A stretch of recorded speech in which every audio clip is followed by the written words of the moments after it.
कैसा लोक कल्याणकारी राज का कंसेप्ट को हमारे सम्राट चौधरी जी, नीतीश बाबू जी रहे, जिसमें बुलडोजर का जगह हो। क्या विकास बुलडोजर के माध्यम से होगा? क्या विकास गरीब गुरबों के घर को रौंद करके होगा? क्या विकास गरीब कमज़ोर की वंचितों के बच्चे और भविष्य को उजाड़ करके होगा? ऐसे घर को उजाड़ करके, पिलर गाड़ करके, कटीली तार से घेरा जा रहा है। इसको कौन सा न्याय कहते हैं? कौन सा अच्छा कहते हैं? ये कौन सा विकास कहते हैं? गौतम कृष्ण जैसा सामाजिक न्याय के लोग, गौतम कृष्ण जैसा गरीब कमज़ोर वंचितों के साथ राजनीति करने वाला लोग कभी चुप नहीं रखेगा कि उनके बाबा साहब अम्बेडकर ने संविधान में यह प्रावधान किया है कि हर व्यक्ति को हर जगह जाकर के अपनी रोजी रोटी कमाने का हक है। बिहार में बुलडोजर एक्शन देखने को मिल रहा है, तो दूसरी तरफ ऐसे भी विधायक हैं जो इस एक्शन का रिएक्शन दे रहे हैं। ऐसा हम इसलिए कह रहे हैं, जहां एक तरफ बिहार के मुख्यमंत्री सम्राट चौधरी ने कमान संभाली तो अतिक्रमण के नाम पर कई लोगों के घर उजड़ रहे हैं। लेकिन एक वीडियो सोशल मीडिया पर तेज़ी से वायरल हो रहा है और ये वीडियो है आरजेडी के विधायक गौतम कृष्णा का, जहां पर अतिक्रमण के नाम पर जहां आप देख सकते हैं तार लगाया गया है, उस तार को तोड़ते नज़र आए हैं विधायक जी। हमारे साथ खास बातचीत करने के लिए गौतम कृष्णा जी हैं, सीधे बात करेंगे। गौतम जी, सबसे पहले तो बहुत शुक्रिया बातचीत के लिए। बहुत बहुत धन्यवाद। एक बार फिर से सोशल मीडिया के माध्यम से आपका वीडियो वायरल हो रहा है, जहां आप कांटेदार तार को हाथ से ही तोड़ते नज़र आ रहे हैं। एक बात मैं बताना चाहता हूँ, अभी की जो सरकारें हैं, इस सरकार का नाम होता है वेलफेयर स्टेट, वेलफेयर गवर्नमेंट, लोक कल्याणकारी राज। तो कैसा लोक कल्याणकारी राज का कंसेप्ट को हमारे सम्राट चौधरी जी, नीतीश बाबू जी रहे, जिसमें बुलडोजर का जगह हो। क्या विकास बुलडोजर के माध्यम से होगा? क्या विकास गरीब गुरबों के घर को रौंद करके होगा? क्या विकास गरीब कमज़ोर की वंचितों के बच्चे और भविष्य को उजाड़ करके होगा? मेरा एक ऐसा ही कहना है। और पिछले दिनों आपने जो वीडियो देखा सोशल मीडिया पे, तो ये सहरसा का कचहरी चौक है, जिसको हम लोगों ने शहीद कुंदन चौक नाम रखने का काम किया है। उस पे अंडा बेचने वाला, फल बेचने वाला, सब्जी बेचने वाले, सत्तू बेचने वाला, झालमुड़ी बेचने वाले, घड़ी का दुकान करने वाला, चप्पल की दुकान करने वाले, एक छोटी छोटी दुकानों के लोग बसे हुए थे। और 25 से 30 साल, 40 साल, 50 साल से ये लोग अपनी रोजी रोटी को कर रहे हैं और जी रहे हैं। अब बताइए, जो 30 साल 40 साल से घर और दुकान बना हुआ है, उसके घर में छोटे छोटे बच्चे हों जिनको दूध की ज़रूरत है, युवा हैं जिनको कॉलेज स्कूल में पढ़ाई कर रहे हैं, जिसको फीस की ज़रूरत है, और बड़े बुजुर्ग हैं जिनको दवा की ज़रूरत है, भोजन की ज़रूरत है। ऐसे घर को उजाड़ करके, पिलर गाड़ करके, कटीली तार से घेरा जा रहा है। इसको कौन सा न्याय कहते हैं? कौन सा अच्छा कहते हैं? ये कौन सा विकास कहते हैं? अगर सरकार सड़क चौड़ीकरण करना चाहते हैं, स्वागत है। भवन निर्माण बनाना चाहते हैं, करना चाहते हैं, स्वागत है। फ्लाईओवर बनाना चाहते हैं, स्वागत है। कोई विकासात्मक काम करना चाहते हैं, स्वागत है। और सरकारी ज़मीन से आप लोगों को हटा दीजिए।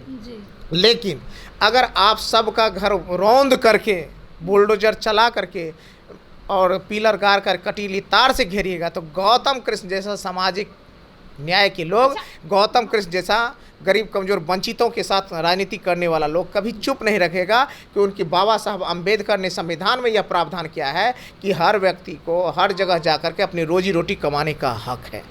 और किसी के घर को उजाड़ना है तो अगर 20 साल पुराना घर है तो उसको वैकल्पिक व्यवस्था करना होगा। वैकल्पिक व्यवस्था कर दीजिए, उसके बाद आप विकास के लिए जो ज़मीन खाली करवाना कर आप दीजिए। जो बोल रहे हैं उस सारी बातों से हम सहमति रखते हैं, लेकिन सवाल ये भी है कि सरकारी ज़मीन पर आप इतने सालों से बसे हुए, क्योंकि सत्ता पक्ष यही कह रही है, आप सवाल तो उठा रहे हैं, सत्ता पक्ष का कहना है कि आप सरकारी ज़मीन पर घर बना रहे हैं, ज़बरदस्ती रह रहे हैं, दुकान का रास्ता अगर इतना दिया हुआ है तो आप उससे बढ़कर दुकान लगा रहे हैं। तो आप ये मानते नहीं हैं कि लोगों की भी गलती है इसमें कहीं ना कहीं? अच्छा, एक बात बताइए, जो 20 साल से, 25 साल से और 50 साल से लोगों का घर बना हुआ है, तो 25 साल में आपकी पुलिस कहाँ गई? 25 साल में आपके अतिक्रमण अधिकारी, सीओ, बीडीओ, ये थाना प्रभारी वाले और जहाँ के स्थानीय पुलिस प्रशासन, ये लोग कहाँ चले गए? अगर आपको लग रहा है कि अस्थायी निर्माण कर रहा है या ये बना रहा है, घर बना रहा है, तो ये आप कहाँ चले गए?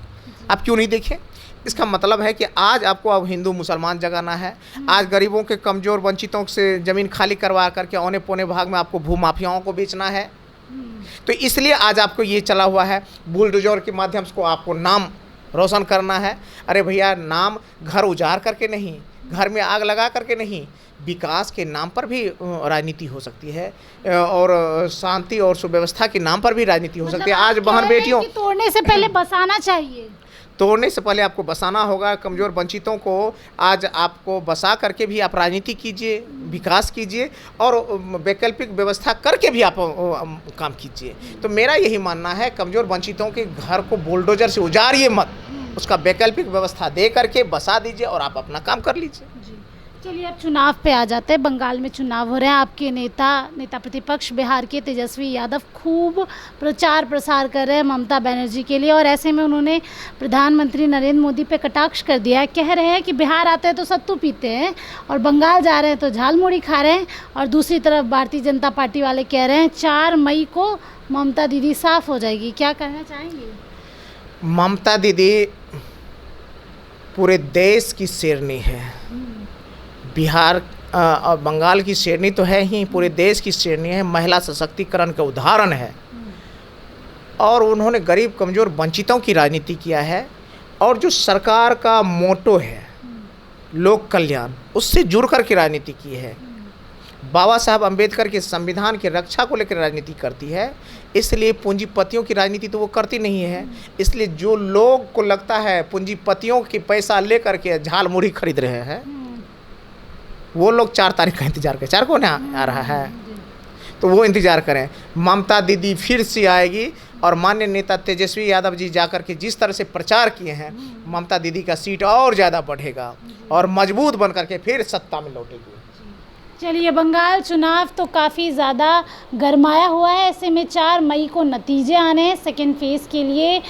वोटिंग भी होने वाली है कुछ ही दिन में। और आपको बता दें कि जहां एक तरफ बिहार के नेता प्रतिपक्ष तेजस्वी यादव ज़ोरों शोरों से प्रचार प्रसार कर रहे हैं और 4 मई का इंतज़ार सबको है, लेकिन हमारे साथ जो बात कर रहे थे ये वही विधायक हैं जिनकी तस्वीरें आपने देखी। विधायक जी तो बन गए हैं, लेकिन इसके पहले इंसान हैं, और इंसान के मन में इमोशन होना ज़रूरी है, भावनाएँ होने काफ़ी ज़्यादा ज़रूरी है। जब गरीबों का घर उजड़ रहा था तब ये वहाँ पहुँचे। तमाम तस्वीरें आपके साथ है। आप बने रहिए हमारे साथ, तब तक के लिए बहुत बहुत शुक्रिया। स्नेहा गुप्ता, NBC 24 पटना।